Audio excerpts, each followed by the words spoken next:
প্রিয় দর্শক শ্রোতা, যারা পৃথিবীর বিভিন্ন জায়গা থেকে তারা টিভির এই অনুষ্ঠান ইন্দো বাংলা ডায়ালগ দেখছেন, তাদের প্রত্যেককে এই অনুষ্ঠানে স্বাগত। আমাদের এবারের অনুষ্ঠান অন্য কোনো বিষয় নিয়ে নয়। এবারের অনুষ্ঠান অন্য কোনো বিষয় নিয়ে করাও মুশকিল। তার কারণ হলো, বাংলার একটা নামকরা কবিতা হলো, দুয়ারে প্রস্তুত গাড়ি বেলা দ্বীপ্রহর, দুয়ারে ক্রিকেট এসে গেছে। এই অবস্থায় ক্রিকেট ছাড়া অন্য কোনো আলোচনা বাংলা ভাষাভাষী অঞ্চলে জমবে না। এই ক্রিকেটের যে জ্বর, টেম্পারেচার ইজ কোয়াইট হাই, বেশ ভালোভাবে জ্বরাক্রান্ত হয়ে গেছে সমস্ত দক্ষিণ এশিয়া, তার দেশগুলো, এবং তার মধ্যে একে রাম সুগ্রীব দোসর এমন হয়ে এসছে ভারত বাংলাদেশের খেলাটি, যেটা নিয়ে কয়েকদিন পরেই বাংলাদেশে প্রথম খেলাটি হবে। যেদিন খেলাটি হবে সেদিন বোধহয় আর কোনো খেলা নেই। এই ক্রিকেট নিয়ে, এই খেলা নিয়ে, ক্রিকেটের অপূর্ব যে অবস্থান, তার যে সত্তা, ক্রিকেটীয় কালচার, দক্ষিণ এশিয়ায় ওয়ার্ল্ড ক্রিকেট, সব কিছু নিয়ে কথা বলার জন্য আমাদের এখানে উপস্থিত হয়েছেন যারা বাঙালিদের মধ্যে খুব রেয়ার পিপল, যারা ক্রিকেটকে টেস্ট লেভেলে রিপ্রেজেন্ট করেছে, এমন দুজন ব্যক্তি এখানে উপস্থিত হয়েছেন বাংলাদেশের ক্রিকেট টিমের ক্যাপ্টেন ASM রকিবুল হাসান, যিনি ইন্টারন্যাশনাল ম্যাচ রেফারি, এখন বাংলাদেশের ক্রিকেটের অন্যতম সংগঠক, অন্যতম নিয়ন্ত্রকও বটে, এবং বাংলাদেশের টেস্ট টিমের একজন উদ্বোধনী ব্যাটসম্যান, এবং তারই সাথে সাথে পাকিস্তান আমলে বাঙালিদের মধ্যে আই মিন যেটাকে পূর্ব পাকিস্তান বলা হতো, আজকের বাংলাদেশ, তার একমাত্র লোক যিনি পাকিস্তানি টেস্ট টিমকেও রিপ্রেজেন্ট করেছেন, সেই রকিবুল হাসান আমাদের মধ্যে আলোচনার জন্য বাংলাদেশ থেকে উড়ে এসছেন। রকিবুল হাসান, আপনাকে ধন্যবাদ। Thank you. আমাদের সাথে আলোচনায় এসছেন, আপনাদের যারা আজকের আলোচনা শুনছেন, যাদের বয়স 50-এর উপরে, তারা একটি নামের সাথে খুবই পরিচিত এবং আমরা প্রচণ্ড গৌরব বোধ করতাম, সেই পঙ্কজ রায়। সেই পঙ্কজ রায়ের রেফারেন্স এদিক থেকে ওদিক থেকে নানাভাবে এসছে, এবং পিতা পুত্র আমাদের এই খেলায় রিপ্রেজেন্ট করেছে খুব কম। যদিও আমি জানি রকিবুলের ছেলে, তোমার ছেলের নামটা আমি ভুলে গেছি, সাজিদ হাসান, খুব ভালো ক্রিকেট সত্তা হিসেবে গড়ে উঠছিল, এখন বোধহয় দেশে থাকে না। কিন্তু এই আমাদের লিজেন্ডারি পঙ্কজ রায়ের ছেলে প্রণব রায়, আমি বাপের পরিচয় দিচ্ছি না, বাট বাপের পরিচয়টা আমাদের বাঙালির খুব গর্ববোধ করি, বাবার পরিচয় আমি গর্ববোধ করি। প্রণব রায়, তিনি এসছেন, তিনি x Indian cricketer, Indian test cap, এবং এক্স ইন্ডিয়ান ন্যাশনাল সিলেক্টর। এখন সমস্ত ভারতবর্ষ ঘুরে আম্পায়ারের কাজও করছেন, ম্যাচ রেফারির কাজ করছেন, এবং বোর্ডের মেম্বার। এবং আবারও বলছি, এরা দুজনেই, এরা ক্রিকেট হলো এদের ধর্ম, এরা ক্রিকেট ধর্মে দীক্ষিত। সেই প্রণব রায়কে এই অনুষ্ঠানে আসার জন্য আপনাকে স্বাগত জানাচ্ছি।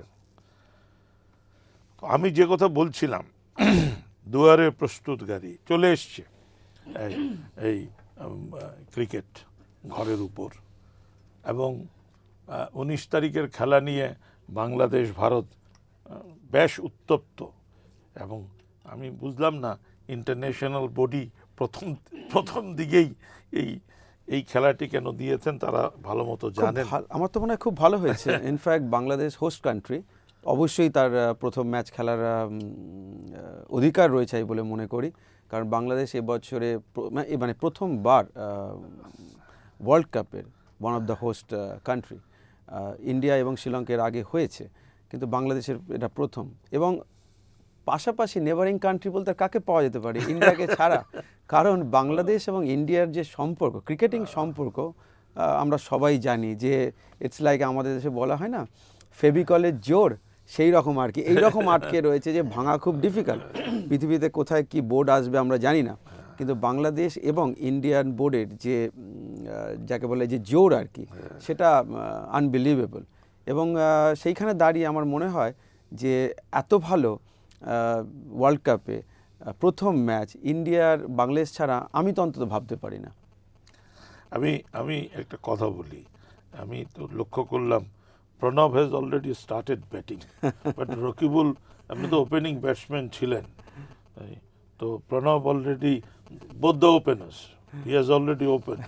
তো আপনাকে যদি বলতে বলা হয় এই যে খেলা সামনে এবং সমস্ত দক্ষিণ এশিয়া ব্যাপী যে আবহাওয়া তৈরি হয়েছে, তার প্রেক্ষাপটে কি ভাবছেন? ওই প্রণবের কথার সঙ্গে আমি একটু সাপ্লিমেন্ট করে দিই আগে, যে ঠিকই বলেছেন প্রণব, যে এর থেকে বেশি বেটার কী হতে পারতো যে প্রথম ম্যাচটা যে এই উপমহাদেশের মানে বাংলাদেশ যার সঙ্গে এত ভালো সম্পর্ক, Sharad Pawar ICC president world cup organizing committee, central organizing committee, Bangladesh is the secretary of the central organizing committee. তো আইসিসির প্রেসিডেন্টের টিম খেলবে যেখানে উদ্বোধনী অনুষ্ঠান হবে সেই দেশে প্রথম খেলা, এটা তো ধারণা করাই যায়, এটা তো প্রিভিলেজও পায়। যে ভারতীয় টিমটা দেখছি নিঃসন্দেহে খুবই ভালো টিম। এমনি বলছি আমি অত ক্রিকেট বোদ্ধা মানুষও নই, বাট কেন জানি আমার মনে হয় যে কোনো বাঙালি রিপ্রেজেন্টেশন এই টিমে বোধহয় নেই।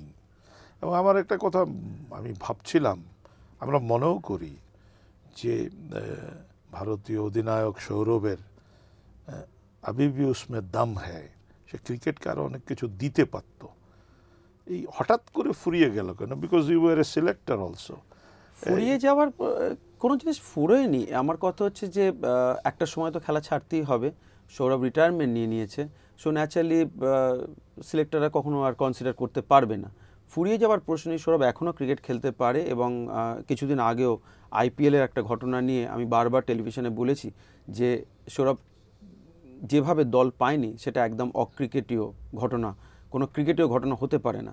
তার কারণ হচ্ছে 10টা টিম, সৌরভ গাঙ্গুলি কোনো টিমে চান্স পায় না, এটা বিশ্বাসযোগ্যতা নেই এর মধ্যে।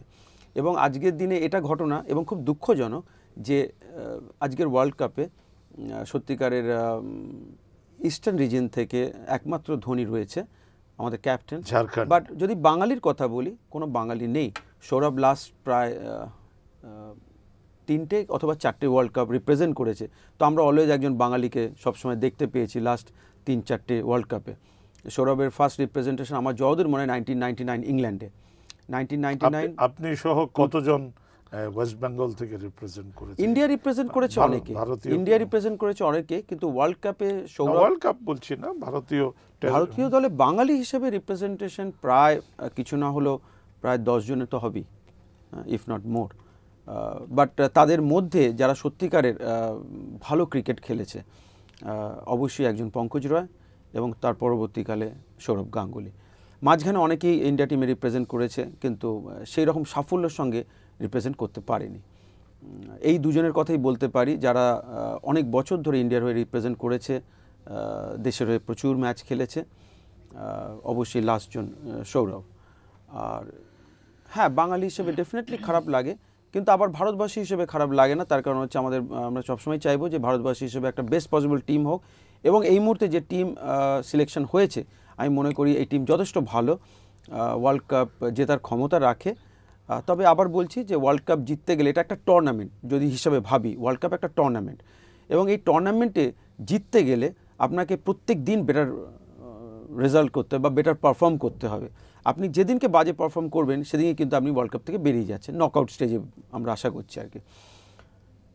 তো প্রত্যেক দিন পারফর্ম করা ইজি ব্যাপার নয়, এবং সেটা করতে গেলে যে ধরনের মানসিকতা দরকার, অবশ্যই একটা যেমন সুবিধা রয়েছে যে সাবকন্টিনেন্টে খেলা হচ্ছে, তার জন্য এখানকার উইকেট, এখানকার পরিবেশ আমাদের ইন্ডিয়ান প্লেয়ারদের জানা বা বাংলাদেশের প্লেয়ারদের জানা, এবং সেই সুবিধাটা যেমন আছে, আবার দেশের প্রেশার প্রচুর আছে।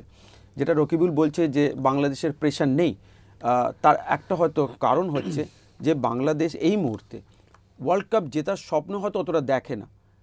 বাংলাদেশ যেটা স্বপ্ন দেখে যে আমরা ভালো রেজাল্ট করি, ভালো পারফর্ম করি, যার জন্যে হয়তো বাংলাদেশ অতটা প্রেশার নেই।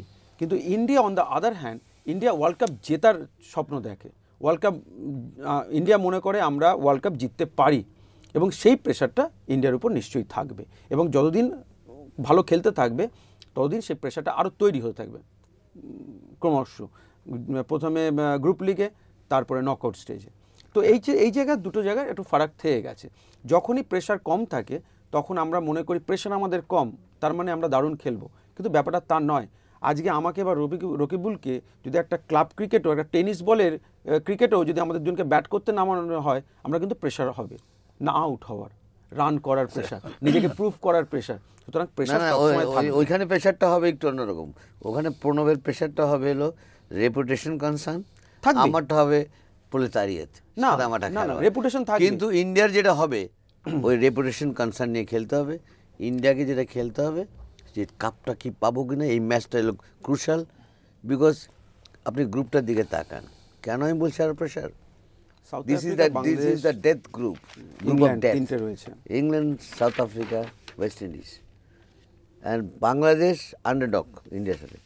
ক্রিকেট হতেই পারে ইন্ডিয়ার ওই যদি হেরে যায় বাংলাদেশের সাথে, তারপর আমি বলছি না জিতবেন, অবশ্যই যে team number 1 team, solid team, but there is a big but. But দেখো, আমি তোমাকে আবার বলছি, কিন্তু প্রকট হয়ে যাবে ওয়ান ডে ক্রিকেটে। তুমি আজকের দিনে কোনোদিন গ্যারান্টি দিতে পারি না। তুমি প্রথম দিন মনে প্রাণে মাথায় বহন্তরে ভারত ভারত ভারত ভারত করবা, জিত জানো ভারত। না এটা তো আমি অস্বীকার করছি না, আমি কখনো অস্বীকার করছি না, বলবাও না এটা, এই জায়গাটাতে আমি অস্বীকার করছি না, হিপোক্রেসি হবে। আমি হিপোক্রেসি তো করতে চাই না, আমি অস্বীকারও করছি না। আমি বলছি এন্ড অফ দ্য ডে যদি বাংলাদেশ জেতে তাকে আমি রেসপেক্ট করব, আমি এই কথাটা বলতে চাই। This is what I am saying. I am not saying কি আমি ইন্ডিয়া বাংলাদেশের ম্যাচে আমি বাংলাদেশের সাপোর্টার হব। আমি এই প্রশ্ন থেকে একটু সরে যেতে চাই। আমরা একটা ছোট ব্রেক নেব, ব্রেকের পরে দর্শকরা আপনাদের সাথে নিয়ে এই প্রাণবন্ত আলোচনায় আবার আমরা ফিরে আসবো।